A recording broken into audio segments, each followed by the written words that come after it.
Hello student, myself Vanshi sir. Dear student, in previous class we discussed about the chapter number 4 dissolution of firm.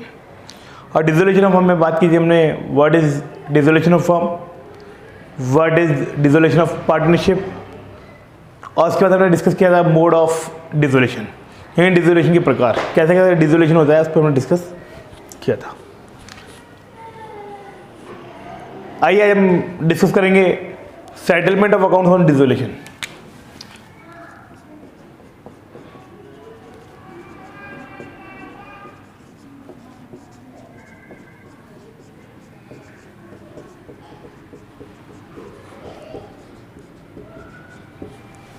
Settlement of accounts on dissolution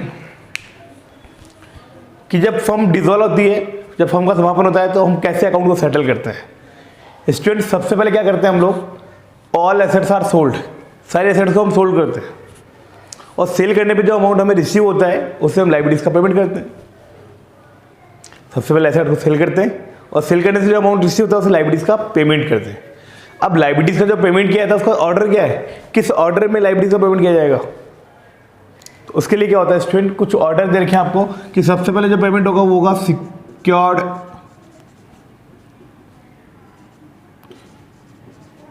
creditor का। सबसे पहले secured creditor होगा। Secured creditor mean ऐसे creditor जिनके against कोई ना कोई asset है, क्या रखी हुई है, गिरवी रखी हुई है, मॉर्गेज रखी हुई होती है। क्लियर, क्या होता है सिक्योर्ड क्रेडिटर। सबसे पहले पेमेंट होता है सिक्योर्ड क्रेडिटर को। ये देने के बाद फर्म का अगर पैसा बच रहा है उसके बाद हम बात करते हैं, पेमेंट करते हैं अनसिक्योर्ड क्रेडिटर का। सबसे पहले पेमेंट होगा सिक्योर्ड क्रेडिटर का, सेकंड होगा अनसिक्योर्ड क्रेडिटर का, एंड थर्ड इनका पेमेंट करने के बाद अगर पैसा बच रहा है तो फर्म उसके बाद पेमेंट करती है पार्टनर्स लोन का। अगर किसी पार्टनर ने फर्म को लोन दिया है तो उस लोन का पेमेंट किया जाएगा। लोन का पेमेंट करने के बाद स्टूडेंट फिर भी अगर रिमेनिंग कोई अमाउंट बच रहा है तो उसके बाद पार्टनर्स कैपिटल का पेमेंट किया जाएगा। पार्टनर्स कैपिटल, फिर हम पार्टनर्स कैपिटल का पेमेंट करेंगे। अगर पेमेंट करने के बाद भी अगर पैसा बच रहा है हमारे पास तो उसके बाद में लास्ट सभी जो पार्टनर रिमेनिंग पार्टनर जो भी पार्टनर्स हैं उसको प्रॉफिट जो भी रिमेनिंग बचेगा बैलेंस उसको आपस में डिस्ट्रीब्यूट कर लेंगे। ठीक है student.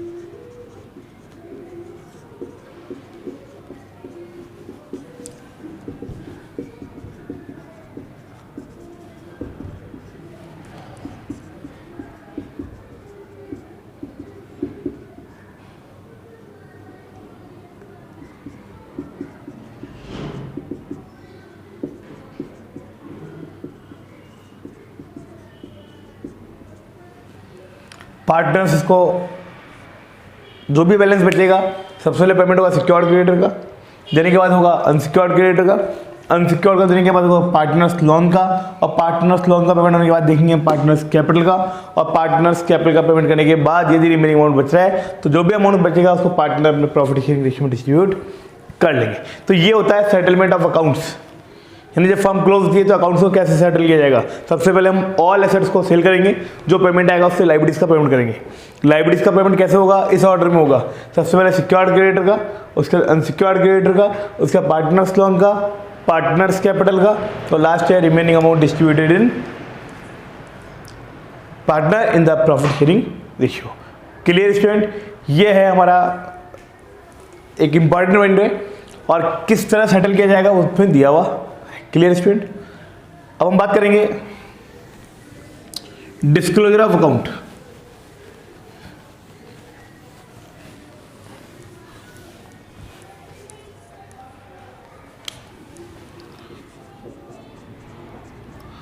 Accounting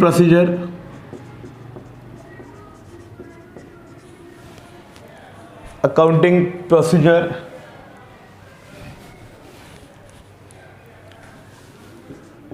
on dissolution of firm.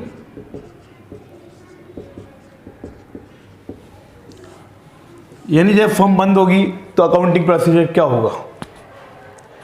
क्या क्या अकाउंट मेंटेन किए जाएंगे स्टूडेंट? हम यहाँ पे 3 मेनली अकाउंट मेंटेन करते हैं। फर्स्ट वन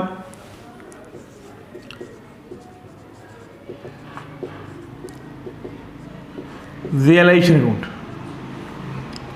इसको हम हिंदी में कहते हैं स्टूडेंट वसूली खाता।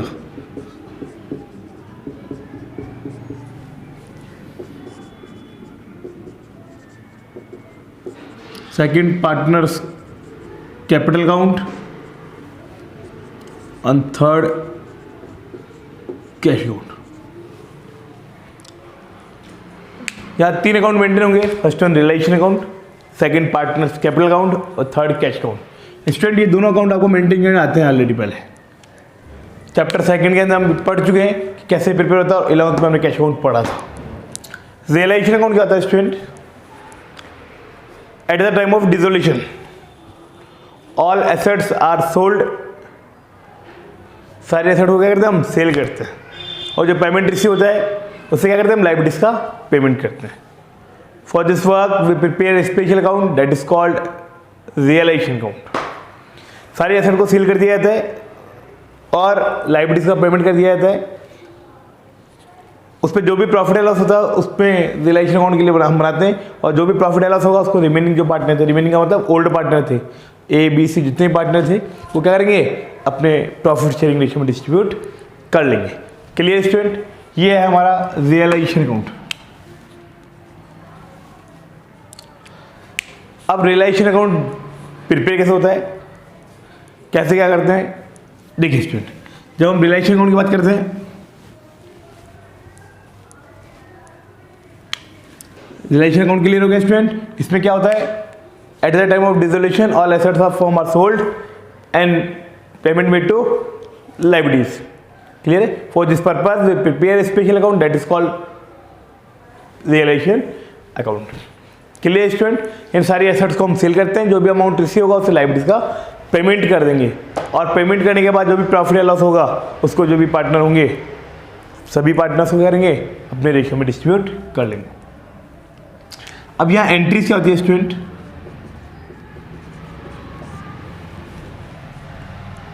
सबसे पहले क्या करते हैं हम? सारी एसेट्स को रियलाइजेशन में डालते हैं। छोड़ना किसको? केवल कैश को। एसेट्स का बैलेंस ऑलरेडी डेबिट होता है, क्लोज करना है, इसको क्रेडिट करेंगे।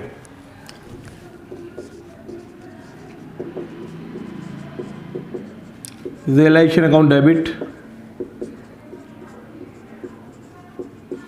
To sundry asset.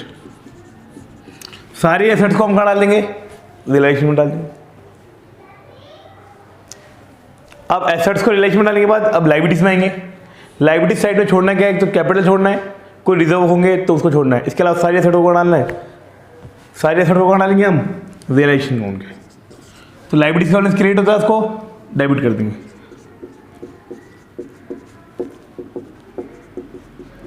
Sundry liabilities account debit, sundry liabilities account debit to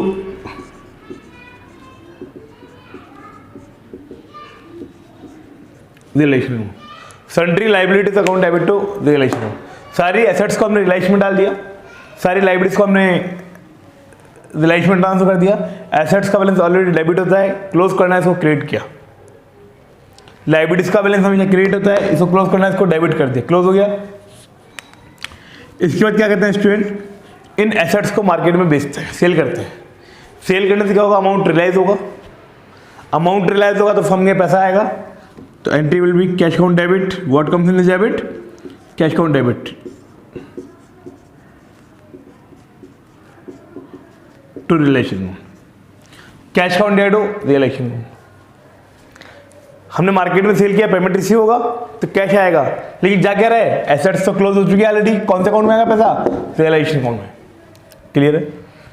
मान लीजिए ये एसेट जो हमने सेल किया वो किसी पार्टनर ने लिए, यानी ए बी सी जो भी पार्टनर थे तीनों में किसी एक पार्टनर ने ले लिए, तो जो भी रिसीव करेगा उसका नियम आ जाएगा। मान लो ए ने रिसीव किए तो यहाँ होगा is capital account debit to realization.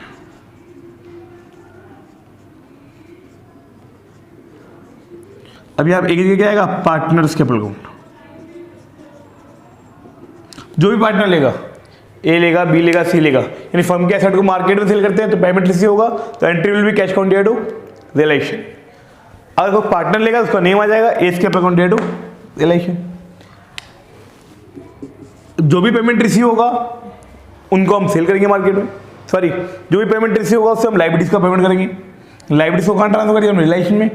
अब जब पेमेंट करेंगे तो पैसा आएगा जाएगा, कैश आएगा जाएगा, कैश जाएगा तो टू कैश आएगा, तो पेमेंट होगा realization account debit to cash. ये हमने लाइबिलिटीज का पेमेंट कर दिया। लाइबिलिटीज का पेमेंट करने के बाद लाइबिलिटीज का पेमेंट हो गया स्टूडेंट। लाइबिलिटीज का पेमेंट होने के बाद क्या होगा, हो गया। अगर मान लीजिए लाइबिलिटीज का पेमेंट अगर कोई पार्टनर करता है तो उसके क्या होगा,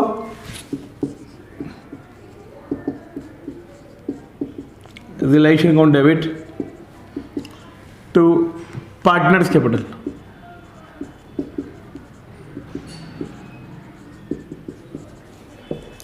जो भी पेमेंट करेगा, ए करेगा, बी करेगा, सी करेगा, जो भी लाइबिलिटीज का पेमेंट वो कर देगा। कई बार क्या होता है स्टूडेंट, अनरिकॉर्डेड एसेट होती है जो बुक्स में रिकॉर्ड नहीं है लेकिन इसको सेल करेंगे और पेमेंट रियलाइज होगा। ऐसे एसेट जो बुक्स में रिकॉर्ड नहीं है लेकिन एसेट थी हमारे पास, उसको हमने सेल किया तो पेमेंट रिसीव हुआ, तो कैश आएगा, तो बिल्कुल आएगा। उस केस में एंट्री होगी cash account debit to realization account, ये अमाउंट रिसीव हो गया। अगर हमें लाइबिलिटीज का पेमेंट करना है, मान लीजिए कोई अनरिकॉर्डेड लाइबिलिटीज है, बुक्स में रिकॉर्ड ही नहीं है, बुक्स में जो रिकॉर्ड है उसका तो पेमेंट हमने कर दिया, लेकिन बुक्स में रिकॉर्ड ही नहीं है, यानी हमारी बैलेंस शीट में जब हमने देखा तो वो लाइबिलिटीज हमारे बुक्स में है ही नहीं और उसका हमें क्या करना है, पेमेंट करना है, तो लाइबिलिटीज का पेमेंट तो करना पड़ेगा। अब लाइबिलिटीज का पेमेंट करेंगे तो क्या होगा, पैसा आएगा जाएगा, जाएगा तो टू कैश, तो entry will be realization account यार टू कैश अकाउंट। ये हमने लाइबिलिटीज का पेमेंट कर दिया। एट लास्ट जब हम रियलाइजेशन अकाउंट प्रिपेयर करेंगे और रियलाइजेशन अकाउंट प्रिपेयर करने के बाद या तो बिजनेस में क्या होगा, प्रॉफिट होगा या फिर लॉस होगा। अरे रियलाइजेशन अकाउंट करेंगे अपन तो या तो क्या होगा, प्रॉफिट होगा या फिर लॉस होगा। 99% क्या होता है, हमें लॉस होता है, क्योंकि बिजनेस को क्लोज कब किया जाता है, जब बिजनेस में लॉस होता है। आइए अगर प्रॉफिट होगा तो क्या एंट्री होगी और लॉस होगा तो क्या होगी। अगर प्रॉफिट होगा तो आपको मालूम है स्टूडेंट, रियलाइजेशन अकाउंट बनेगा ऐसे, प्रॉफिट इधर होता है, लॉस इधर होता है, तो एंट्री क्या होगी इधर को प्रॉफिट की, realization account debit to partners capital, realization account debit to partners capital. ये पार्टनर्स कैपिटल में हमने डिस्ट्रीब्यूट कर दिया। अगर रियलाइजेशन में लॉस होता है तो लॉस इधर होगा, तो partners capital account debit to realisation.